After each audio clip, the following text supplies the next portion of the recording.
स्वागत है आप सभी को मेरा फर्स्ट एक्सरसाइज क्लास 10th का जैव प्रक्रम के एक्सरसाइज में। तो चलिए बार बार मैं अपना नाम क्या बताऊं, आप नाम तो जान ही रहे होंगे, एटलीस्ट हमसे जुड़ गए होंगे। जो नए लोग हैं आज जान लीजिए, नाम हमने लिख भी दिया है, यार विवेक सर लिखा हुआ है तो इस ER लगा हुआ है, तो उसके भी बहुत स्टोरी है, हम आपसे एक बार शेयर जरूर करना चाहेंगे और करेंगे भी। तो फर्स्टली हम जो अभी तक हमारे चैनल के माध्यम से जो बोला गया कि हम आपको ऑब्जेक्टिव से रिलेटेड बहुत सारे क्वेश्चंस आंसर्स करने वाले हैं, BVI क्वेश्चंस, ये तैयारी का जो मुहिम हमने शुरू किया है उसका आपको वीडियोस मिल भी रहे होंगे। हमारे जितने भी फैकल्टीज हैं वो रेगुलर आपके लिए मेहनत कर रहे हैं, काफ़ी रिसर्च करके आपको मैथमेटिक्स और अदर सब्जेक्ट्स का भी मुहैया करवाने का काम कर रहे हैं। तो मैं भी आपको रिसेंटली, मेरा थोड़ा सब्जेक्ट ऐसा है कि बायोलॉजी में है, तो हम आपको थोड़ा सा डिटेल जाएंगे और साइंस में काफ़ी, क्योंकि थोड़ा सा डिटेल भी जाना जरूरी है और मेरा उम्मीद है कि हम आपको जो टाइम दिए हैं उस टाइम तक आपको क्लियर करने का काम करेंगे। तो आज का जो टॉपिक हमने यहाँ पे रखा है जैव प्रक्रम, लाइफ प्रोसेस की बात करें तो आप सभी से मेरा एक क्वेश्चन है। आप सब जानते हैं कि इसमें बहुत सारे टॉपिक्स आने वाले हैं, जैसे हम सजीव की बात करें, निर्जीव की बात करें, है ना, स्वपोषी, परपोषी, है ना, ये जितने भी चीजें हैं इस सभी पे हम थोड़ा सा पहले, आज मेरा इंट्रोडक्शन क्लासेस हैं इस पे, तो हम इस पे डिस्कस करेंगे। जो हमारा इसमें जो पॉइंट्स आने वाले हैं, स्वपोषी, परपोषी की हम बात करें तो एक्चुअली ये जो पॉइंट्स लिखा हुआ है स्वपोषी, परपोषी, ये सब क्या है इसके बारे में थोड़ा सा हम डिस्कस करेंगे। इसके अलावे मैं आपको बता दूं, मेरा इस चैप्टर से थोड़ा सा आज हम आपसे क्वेश्चंस करेंगे और नेक्स्ट में हम कंटिन्यू आपको शॉर्ट क्वेश्चंस जो है ऑब्जेक्टिव क्वेश्चंस वो रेगुलर हमारे वीडियोस में मिलेंगे और मेरा प्रयास होगा कि मैक्सिमम टर्न आपको हम क्वेश्चंस को दें, है ना। तो आप अपने आसपास बहुत सारी चीजें देख रहे होंगे, जैसे कि आप अपने आसपास एनिमल को तो देख ही रहे, सभी लोग देख रहे होंगे। सजीव को समझ पा रहे होंगे, डिफाइन कर पा रहे होंगे सजीव क्या है, निर्जीव क्या है, समझ पा रहे हैं या नहीं समझ पा रहे हैं? कमेंट करिए और आप नहीं समझ पा रहे हैं तो आप बताइए, मैं उस पर डीपली बनाऊंगा वीडियो और आपको बताऊंगा, है ना, जिसमें सजीव निर्जीव एक बेसिक एक टॉपिक बना दूंगा मैं, है ना, काफी डिटेल में बना दूंगा। अभी मैं बात करूंगा थोड़ा सा आपके जो इन्वायरमेंट्स है, जहाँ पे आप बैठे हुए हैं, अभी आप जहाँ पे बैठे हुए हैं वहाँ के आसपास में आप देखेंगे तो आप खुद एक निर्जीव है या सजीव है वो भी डिफाइन कर सकते हैं। तो आप सजीव है या निर्जीव है जरा एक बार देख लीजिए अपने आप में, समझ में आ रहा है कुछ? सांस ले रहे हैं, आप में मोशन है, आप कुछ वर्क को डन कर सकते हैं कि नहीं कर सकते? एनर्जी आपके अंदर बन रहा है, उसके लिए आप कुछ सोर्सेज हैं, कुछ सोर्स को ले रहे हैं, है ना। ये सारी प्रक्रिया किस में हो रहा है? सजीव में हो रहा है। निर्जीव में ऐसा प्रक्रिया होता है कि जो आप में प्रक्रियाएं हो रही है वो वैसे वस्तु जो आपके आसपास रखा हुआ है जिसमें मोशन नहीं है, जो किसी प्रकार का वर्क खुद से नहीं कर पा रहा हो, वो वैसे वस्तु रखे होंगे। सपोज दैट मेरे हाथ में आपको दिख रहा होगा, ये क्या है? इसे मार्कर बोलते हैं क्या? मुझे तो लग रहा है पेंसिल बोलते हैं, मार्कर बोलते हैं, मार्कर ही बोलते हैं। तो चलिए मार्कर है, इसमें सांस लेता है, ये हाइड्रोजन गैस ले रहा होगा, ऐसा आपको लग रहा है क्या? नहीं ले रहा है, ये ना हाइड्रोजन ले रहा है ना ऑक्सीजन ले रहा है, कोई भी गैस ऐसे नहीं ले रहे हैं। लेकिन हम कौन सा गैस ले रहे हैं? कमेंट कर दीजिए, हम कौन सा गैसेस को ऑब्जर्व कर रहे हैं, कौन सा, है ना। श्वसन भी हमारा एक बहुत बड़ा पॉइंट्स है ये। तो हम ये बताने का प्रयास कर रहे हैं बेसिकली आपको कि हमारे अंदर जो प्रक्रियाएं हो रही है, हमारे सिमिलर जो एनिमल्स है उसमें जो प्रक्रियाएं हो रही है, क्या उसके अलावे वैसे वस्तु जो आपके आसपास रखे हो जिसमें इन सारी गतिविधियां नहीं हो रही है, वो किस कैटेगरी में आएंगे? निर्जीव के कैटेगरी में आएंगे। और जिसमें ये सारी प्रक्रियाएं हो रही है, श्वसन लेने का मोशन है, उसमें जो प्रक्रियाएं हो रही है, हम आपके जैसे सिमिलर प्रक्रियाएं हो रही है, वो प्रक्रियाएं जो हो रहा है वो हमारा सजीव में हो रहा है, ठीक है, सजीव और निर्जीव। तो ये डिफाइन कीजिए और एक रिसेंटली आप 10-10 के ग्रुप्स बनाइए, डिवाइड के सजीव किससे का, सजीव और निर्जीव में अंतर को स्पष्ट करें आप, है ना। वो लॉन्ग क्वेश्चंस में आते हैं, आप रिसेंटली उसमें ये कीजिए। नेक्स्ट मेरा क्वेश्चन आएगा, अब हम बात करते हैं सौपोसी परपोसी, इसके बारे में भी हम डिस्कस करें। इसके जो कि आपके थ्योरी में है, लॉन्ग क्वेश्चन में आएंगे आपको। सौपोसी परपोसी, आप अपने आसपास इन्वायरमेंट्स में बहुत सारे पेड़ पौधे देख रहे होंगे और कुछ ऐसे भी पेड़ पौधे देख रहे होंगे जो पेड़ पौधे एक दूसरे पे डिपेंडेंट होंगे। जो आप सही तरीके से देखोगे तो होगा ही होगा। गांव से हैं तो इजी वे में समझ जाएंगे कि सबके आसपास तो होगा ही होगा। अब शहर में होंगे जो बहुत बड़ा सिटी में रह रहे होंगे, मुझे नहीं लगता कि ऐसे लोग होंगे कि जहाँ पे पेड़ पौधे हों ही ना, होगा, सबके आसपास होगा। तो आपको मैं बता दूं, कुछ ऐसे पौधे आपको दिख रहे होंगे जो पौधा खुद अपना भोजन स्वयं बना रहा है, और कुछ ऐसे पौधे हैं जो एक दूसरे पे डिपेंडेंट रह रहा हो। अमरबेल आप देखे होंगे, अमरबेल का नाम सुने होंगे, पढ़े भी होंगे आपको, है ना। थ्योरी में थोड़ा सा स्टडी कीजिए, थोड़ा सा थ्योरी आप स्टडी कीजिए। मैं हर एक पॉइंट से अमरबेल के बारे में, अमरबेल आप देख रहे हो आम का पौधा के ऊपर एक पीला कलर का वाइट जैसा पूरा पूरा बना हुआ रहता है, वो है ना, उसको आप देखोगे तो वो एक्चुअली उस पेड़ के ऊपर डिपेंडेंट होता है और धीरे धीरे उस पेड़ का प्रोडक्शन खत्म कर देता है। हम क्यों? क्योंकि पेड़ जो इतना भोजन बना रहा है वो सिंगल बना रहा है, सिंगल के लिए बना रहा है, और वो रेगुलर उसके लिए जो चाहिए मिनरल्स, वो मिनरल्स नहीं पूरा हो पाएगा वो, क्योंकि उस पर एक और आदमी डिपेंड हो गया है, अमरबेल आकर के उस पर लग गया। अब क्या वो परपोसी के कैटेगरी में आया या नहीं है? अब स्वपोषी पौधा, पेड़ पौधा जो आपके आसपास दिख रहा है, जो जिसमें प्रकाश संश्लेषण की क्रियाएं हो रही है। अब प्रकाश संश्लेषण किसे कहते हैं ये आप हमें कमेंट कीजिए, उसमें है ना बताइए, एक लाइन का आंसर लिखिए, उसमें फॉर्मूला लिखिए आप, है ना, किस तरीके से केमिकल फार्मूला उसमें लिख करके हमें बताइए किस तरीके से है ना कंप्लीट प्रकाश संश्लेषण की प्रक्रियाएं पूरा होती है ना, उसमें लिखिए। और फिर मैं जब आप वैसे कैटेगरी वाइज कर लीजिए जिसमें आपका प्रकाश संश्लेषण की प्रक्रियाएं हो रही है, वो आपका स्वपोषी है, वो यानी कि खुद का भोजन खुद वो तैयार कर रहा है। और वैसा जो दूसरे पे डिपेंडेंट है, सपोज दैट आप अभी क्या हो, अभी आप परपोषी की कैटेगरी में आओगे। कैसे आओगे? आपके पास खुद का मतलब अमाउंट्स नहीं होंगे, आप कोई बिजनेस नहीं कर रहे हो, या फिर आप कोई जॉब में नहीं हो कि आप पिताजी का अर्निंग किया हुआ पैसा है, मम्मी का बनाया हुआ भोजन मिल रहा है, खा ले रहे हैं, आप पे तो कुछ आ नहीं रहे, आप खुद से सारा अरेंजमेंट तो कर नहीं रहे हो, खाए जा रहे हो। दिल पे लेने की जरूरत नहीं है कि जो हम मम्मी का खा रहे हैं तो सर बोल रहे हैं, ऐसा कुछ नहीं है ना। मतलब जस्टिफाई कर सकते हैं, खुद से समझ सकते हैं, बहुत लंबा समय तक याद रहेगा, है ना। तो इसको बहुत ही आसान तरीके से, क्योंकि अभी आप डिपेंडेंट हैं, और जब सेल्फ हो जाएंगे तो वो स्वपोषी की कैटेगरी में आ जाएंगे, वो अपना पोषण का खुद ध्यान रख रहा है। अब प्रकाश संश्लेषण का डेफिनेशन भूलेंगे नहीं, केमिकल रिएक्शन जो प्रेजेंट करते हैं वो भी आप कमेंट में हमें दीजिए लेकर के, ठीक है। अगर नहीं आता है कमेंट कीजिए, इस पे मैं वीडियो प्रकाश संश्लेषण के ऊपर में एक वीडियो बना करके डालूंगा, है ना। चलिए, अब स्वपोषी और परपोषी में अंतर थोड़ा सा समझ में आ गया होगा। अब अपने आसपास देखिए, कुछ पौधे हैं उनको कैटेगरी वाइज कीजिए, स्वपोषी परपोषी में अंतर स्पष्ट कीजिए, और इसमें 5-5 जरूर लिखिए एग्जाम्पल के तौर पर, ताकि आपको एग्जाम हॉल में और गलती से भी 1-2 ऑब्जेक्टिव आ गया तो उसको छोड़ना नहीं। मैं वैसे आगे ऑब्जेक्टिव में डिस्कस करने वाला, कंप्लीट डिस्कस करूंगा, इसलिए एक भी ऑब्जेक्टिव मिस नहीं होना है। टारगेट 100% अचीवमेंट का गोल सेटअप करोगे तो 90% कहीं नहीं जाएगा, कहीं नहीं जाने वाला, इसलिए सेटअप करना पड़ेगा तुम्हें। ऐसा लग रहा है कि जो नहीं हम ऐसा कर सकते, ऐसा कुछ नहीं होने वाला है कि मतलब सोच लेंगे हो जाएगा और सो रहे हैं, खा रहे हैं, सो रहे हैं, तो ऐसा कुछ होने वाला है। मेरा टारगेट है कि हम आपको मतलब 85-80% ला करके लाने में मदद करें, तो ये तब होगा संभव जब आप मेहनत करोगे। ऐसा कुछ होने वाला नहीं है कि जो विवेक सर ने कर लिया तो चलो विवेक सर को नंबर आ जाएगा, मुझे क्या नंबर दोबारा से आने वाला है क्या? नहीं आएगा, मुझे करना आपको है ना। ये आप टेबल डिसेंटली बनाइए, है ना।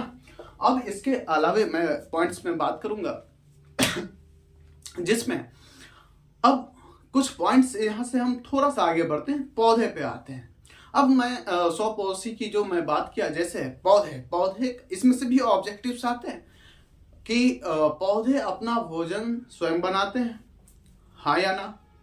स्वयं बनाते हैं, आंसर दे दीजिए हमें कमेंट बॉक्स में।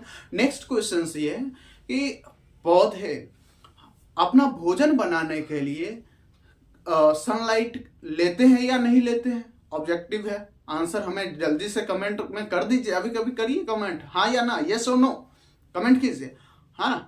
नेक्स्ट ऑब्जेक्टिव, पौधे अपने पौधे के किस अंग में भोजन बनाने का प्रक्रिया पूर्ण करते हैं?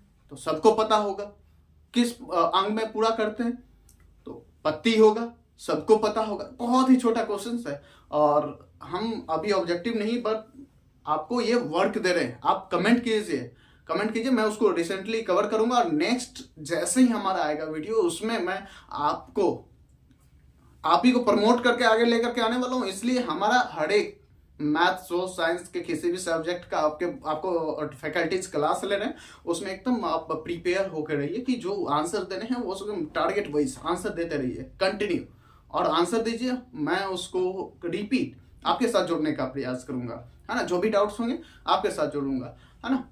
अब पौधे ये सारी प्रक्रियाएं किस तरीके से पूर्ण करती है?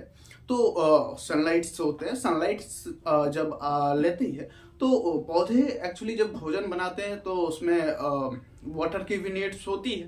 तो वहाँ पे होल, जैसे छिद्र बोलते हैं, रंध्र बोला जाता है बायोलॉजी के टर्म में।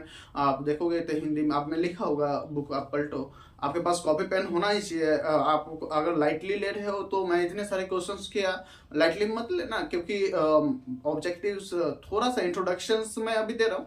तो फिर आप अगर सही तरीके से इसे नहीं आप राइट करोगे, फिर स्टडी नहीं करोगे तो आप प्रॉपर नहीं पढ़ सकते, तो फिर टाइम पास करने वाली बात होगी, है ना। इसलिए वैसा नहीं कीजिए क्योंकि आपको टारगेट को नहीं भूलना है। अगर आपको लग रहा है कि आपकी वही स्थिति रहे, सब कुछ वही रहे, तो ठीक है, आप मजाक करिए, कोई दिक्कत नहीं है कि नहीं। अगर आपको कंप्लीट लग रहा है कि हमें कुछ बदलना है, बदलने के लिए आपको क्या करना पड़ेगा? मेहनत करना पड़ेगा, हर हाल में करना पड़ेगा। तो कॉपी कलम होना ही चाहिए। वीडियो ऑन कीजिए तो कॉपी कलम ले करके जो हाँ भाई अभी हमें क्वेश्चंस लिखना है, जो बोला गया क्वेश्चंस को लिखना है, टॉपिक में टच करनी है, तभी तो एग्जाम आपको देना है। मैं ट्रिक आपको दे सकता हूँ लेकिन ऐसा नहीं कि विवेक सर आकर के वहां पे ये करेंगे, ऐसा कुछ होने वाला नहीं है ना। तो रंध्र जो होता है वो पौधे को मदद करता है कि वह एनवायरमेंट से एयर को एब्जॉर्ब करे, जो कार्बन डाइऑक्साइड उसे चाहिए, है ना। सनलाइट आ रहा है तो उसे एब्जॉर्बेशन करने के लिए एटलीस्ट कोई सोर्स तो होना चाहिए, तो रंध्र बोलते हैं उसे। क्या बोलते हैं? रंध्र बोला जाता है। इस तरीके से अब मैं इसी में थोड़ा सा आगे बढ़ूंगा। आप इसी एक्सरसाइज में थोड़ा सा जब आगे बढ़ते हैं तो लीफ के अलावे पौधे में पत्तों के अलावे इसके और पार्ट्स हैं जिसमें ये भोजन ट्रांसमिट करने का, भोजन को एक जगह से दूसरी जगह पहुंचाने के लिए किसका प्रयोग किया, किस तरीके से पहुंचता है ना। जाइलम क्या होता है, फ्लोएम क्या होता है, ये सारे क्वेश्चंस वो, है ना। जाइलम किसे कहते हैं, क्वेश्चन से नोट डाउन कीजिए और मुझे इसका आंसर ऑब्जेक्टिव्स के जस्ट वीडियो हम जैसे ही डालते हैं उससे पहले मुझे आंसर मिल जाना चाहिए। आप तैयारी कर रहे हैं जस्ट लाइक आपका हम टेस्ट ले रहे हैं, बस इंट्रोडक्शंस ऑफ इसमें जो हम लाइफ प्रोसेस की जो टॉपिक्स है बायोलॉजी का फर्स्ट एक्सरसाइज, है ना। एक्सरसाइज फर्स्ट है ये आपका, है ना। इसमें बायोलॉजी का फर्स्ट एक्सरसाइज में इंट्रोडक्शंस में आप ये समझ लिए आपका टेस्ट ही है ना। जाइलम किसे कहते हैं, इसका काम क्या होता है, फ्लोएम क्या होता है, इसका काम क्या होता है, आप हमें लिखिए या हमारे नंबर जो चल रहा है उस पर आप टिक्स कीजिए, करिए, है ना, करिए। हम आपके लिए हमेशा तैयार है, हमारी टीम है, वो टीम एकदम रेगुलर वे में है, आपके साथ लगा हुआ है, काम को कर रही है, आप देंगे, हम उसका रिसेंटली रिप्लाई आपके साथ जोड़ेंगे, है ना। जाइलम का क्या काम है, फ्लोएम का क्या काम है। अब हम बात करते हैं, अब ये जाइलम फ्लोएम, चलिए ठीक है, आप उसका आंसर आप ड्रॉप कर देंगे। अब मैं बात करता हूं, अब पौधे जो कंप्लीट भोजन बना लेते हैं तो अब नीचे जर की बात कर लेता हूं थोड़ा सा। जर कितने प्रकार के होते हैं? जर कितने प्रकार के होते हैं? आप सभी ने पढ़ा है एक्सरसाइज में, हमें आंसर चाहिए ही चाहिए। जर कितने प्रकार के होते हैं? आप सभी ने पढ़ा है, तो आंसर चाहिए, बस आपका टेस्ट है ना। आपको व्हाट्सएप नंबर है, उसमें आप अगर आपको नहीं पता है या आपको हमें हमारा सॉफ्ट कॉपी चाहिए, नोट्स चाहिए पढ़ने के लिए, आप हमें व्हाट्सएप हमारा ग्रुप से जुड़ जाइए, आपको नोट्स प्रोवाइड कर दिया जाएगा। ठीक है, हमारी टीम 24/7 वर्क करिए, आपको रिसेंटली PDF प्रोवाइड करवाएगी, है ना। जब किसे कहते हैं, कितने प्रकार के होते हैं, इसका काम क्या होता है, इंपॉर्टेंस क्या है ना। देखिए, किसी भी टॉपिक्स को जब हम डीपली पढ़ते हैं तो ऑब्जेक्टिव्स कहीं से आता नहीं है। ऐसा नहीं कि कहीं से दूसरे एक्सरसाइज से उठ करके आ गया, दूसरे या फिर दूसरे एक्सरसाइज से इसमें फर्स्ट में आ जाएगा, ऐसा कुछ होता नहीं। आप जब डीपली एक्सरसाइज को पढ़ लेते हो तो ऑब्जेक्टिव बहुत ही आसान हो जाता है।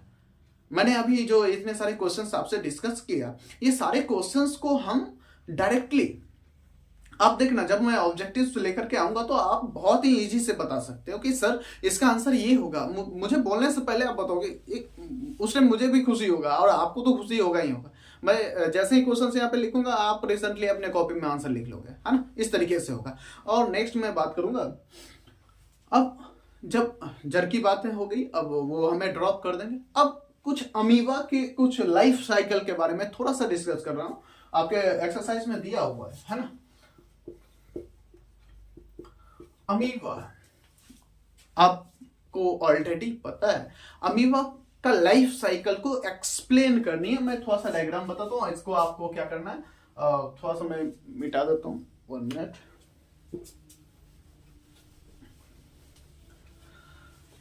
मैं आपको थोड़ा सा अमीबा के लाइफ साइकिल्स नहीं, डायग्राम्स में आपको थोड़ा सा शो आउट करता हूं।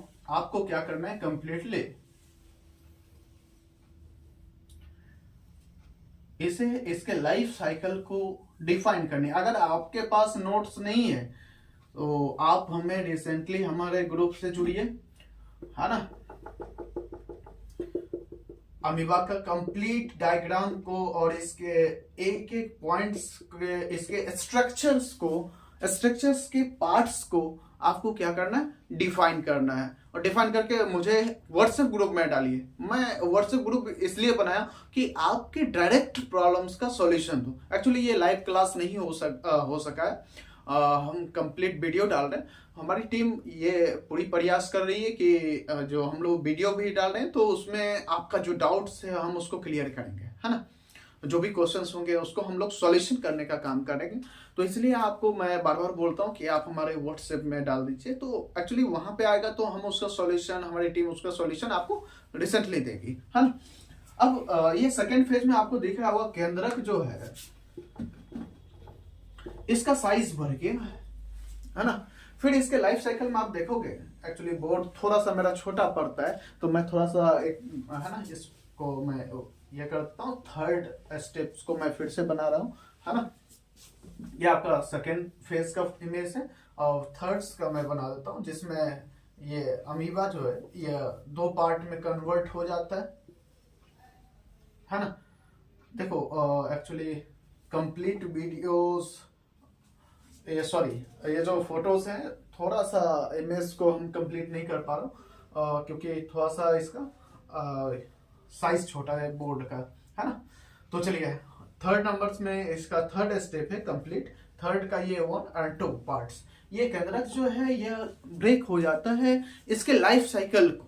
मैंने बोला आपको क्वेश्चन है, अमीबा के लाइफ साइकिल को आपको एक्सप्लेन करके देना। वो अमीबा में जनन फॉर्मेशन कैसे होता है ना, उसको आपको एक्सप्लेन करनी है और एक्सप्लेन कीजिए और हमें दीजिए। और इमेज जो मैंने बताया, इसी इमेज को आप उसमें बना देंगे, जो कि आपका क्वेश्चन सही हो जाएगा। अगर आपका लॉन्ग क्वेश्चन एग्जामिनेशन में आता है 2 नंबर या 5 नंबर में आ जाता है, तो 5 नंबर में आ गए तो और बहुत अच्छी बात है, क्योंकि इतनी इजी क्वेश्चन अगर 5 नंबर में आ जा रहा है तो आसानी से लिखा जा सकता है कि नहीं। तो और ये डायग्राम बना देंगे तब तो श्योर है कि 5 में 4 नंबर तो एटलीस्ट मिल ही जाएगा, है ना। तो इसलिए आप श्योर रहें और आप इस इमेज को आप बना सकते हैं, है ना। ये अमीबा के लाइफ साइकिल्स को प्रेजेंट करता है ना, डायग्राम।